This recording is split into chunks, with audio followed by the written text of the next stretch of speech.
Dante's Purgatorio, Canto 19, opens in the crisp, dark hour of the early morning, just before dawn. Dante and his guide, the poet Virgil, are ascending the mountain of Purgatory, making their way to paradise. Dante is on a journey of learning, of preparation necessary for entry into the pure realm of heaven. Now, in this canto, he stands between the ledges of two vices. On the one hand, he is leaving the terrace of sloth, the lack of motivation for seeking good. By calling out examples of sloth and contrasting examples of fervor for good, people are educated, zeal for good reclaimed, and souls made increasingly worthy of heaven. Dante is also, at this moment, on the cusp of the next ledge, the terrace of avarice or greed, the desire for fleeting goods that cannot satisfy. Here, between these two ledges, he is located between two misplaced loves: sloth, a deficit of love for all that's good, and avarice, an excess of love for the banal, the unworthy. Dante stands between over-restraint and lack of restraint. In this moment of transition, Dante has a second of his three dreams in Purgatory. As in all dreams, the message is symbolic rather than linear. Significance is conveyed through images rather than logic. Dante's dream begins with the appearance of a disfigured, stammering woman, sickly and deformed. As he gazes upon her, Dante transforms her from an object of distaste to an object of desire. With his eyes fixed on her, she is enabled to speak, her crooked limbs are straightened, her cheeks gain color. Now that she has voice, she becomes a siren, a mythological creature who holds allure for Dante. Just as the siren tempted Ulysses from his intended path with potentially devastating results, now the siren tempts Dante, threatening to draw him from his ascent. Symbolizing greed, gluttony, and lust, she represents human urges lying ahead that can so easily morph into vices. But wait, just as the siren finishes speaking, a holy lady, aware of the danger the siren presents, appears beside Dante. The holy lady calls on Virgil, asking him who the siren is. Virgil, alerted, rips open the clothing of the siren, exposing the horror of her inner corruption and threat. Dante, seeing and smelling her revolting true nature, is repelled. At this moment, Dante awakens, haunted by the sickening image of temptation he has just witnessed. Unsettled, he follows Virgil. As they walk, now in daylight, Dante hears an otherworldly voice. "Come, here is the passage." These words are spoken by an angel whose voice offers comfort. The travelers move on, but still Dante is distracted by the disturbing dream from which he has so recently awakened. "What is wrong?" Virgil asks. "My spirit is troubled by the apparition I've seen," Dante replies. "Let that serve as a lesson, to turn from the allure of earthly urges," says Virgil, "and to remain focused on what truly matters, on God, on the spiritual and eternal." With renewed energy, then, Dante moves forward, arriving at the ledge of the fifth vice, avarice. However, his view of avarice is deeply troubling. Ahead, he sees people lying on the ground, weeping. Pausing by one of the souls lying in the dust, face down in sorrow, Dante asks, "Who were you on earth, and is there something I can do to help you?" "I was the Pope, successor to Peter, the rock on whom the church was established," comes the startling reply. "I succumbed to avarice. Rather than focus on things of God, my eyes were turned toward the allure of temporal things. The sanctity of papal office was no protection from guilt.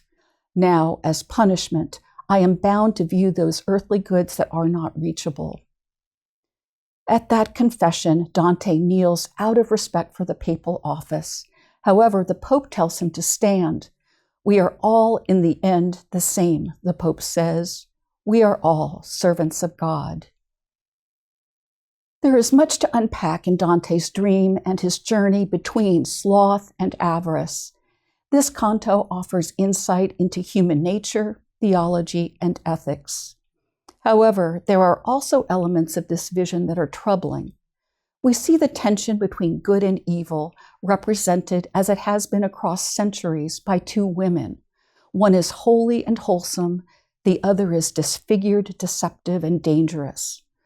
While using concrete images to symbolize deeper truths is an effective literary ploy, there are problems with these images. Generalizing from appearance to attributes of character is inaccurate at best and destructive at worst. How often have people wrongly assumed that differences of appearance reveal defects of character or capacity? Further, presentation of evil as a seductive siren too easily casts blame for male decisions on temptation by females. This iconic theme, repeated since the Garden of Eden, has been used to diminish the role and moral status of women across time.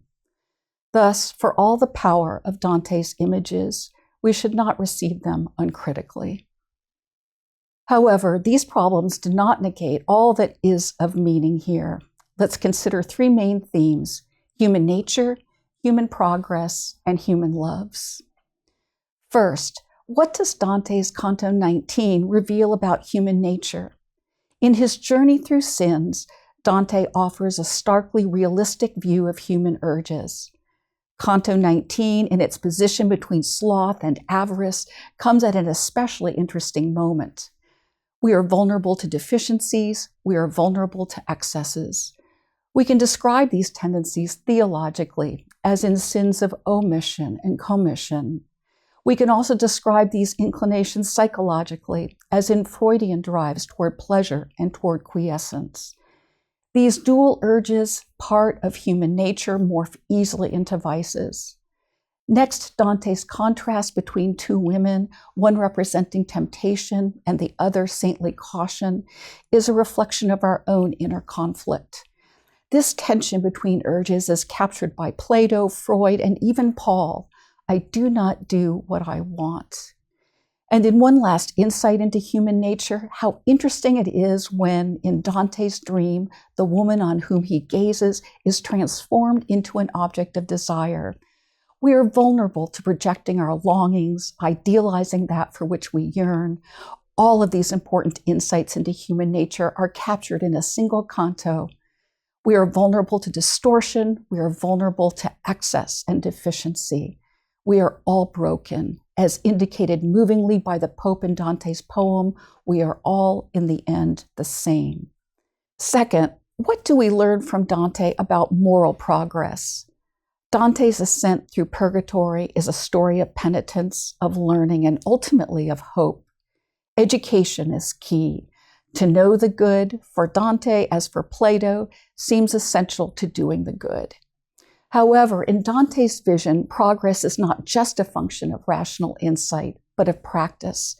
In Aristotelian fashion, the value of habit is also central to purification.